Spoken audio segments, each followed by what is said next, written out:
கணவனுள்ள பெண்களையும் நீங்கள் திருமணம் செய்து கொள்வது விலக்கப்பட்டுள்ளது. எனினும் ராகரிப்பவர்களுடன் நிகழ்ந்த போரில் பிடிக்கப்பட்டு உங்கள் ஆதிக்கத்தில் இருக்கும் அடிமை பெண்களை தவிர இவர்களை நீங்கள் திருமணம் செய்து கொள்ளலாம். இவை உங்கள் மீது விதிக்கப்பட்ட அல்லாஹ்வின் கட்டளையாகும். மேற்கூறப்பட்ட பெண்களை தவிர மற்ற பெண்களை உங்கள் செல்வங்களின் மூலம் திருமண கட்டணமாகிய மகரை கொடுத்து சட்ட ரீதியாக திருமணம் செய்ய தேடிக்கொள்வது உங்களுக்கு அனுமதிக்கப்பட்டுள்ளது.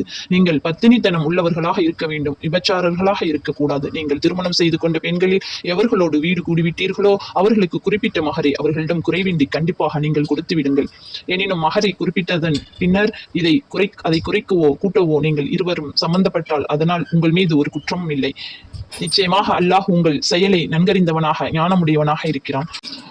உங்களில் எவருக்கு சுதந்திரமான முஸ்லிம் பெண்களை திருமணம் செய்து கொள்ள சக்தி இல்லையோ அவர் நம்பிக்கை கொண்ட அடிமை பெண்கள் இருந்து திருமணம் செய்து கொள்ளலாம். அல்லாஹ் உங்கள் நம்பிக்கைகளை நன்கறிந்தே இருக்கிறான். இவ்வடிமை பெண்களை கேவலமாக எண்ணாதீர்கள். நம்பிக்கையாளர்களாகிய உங்களில் எவரும் மற்றவருக்கு சமம்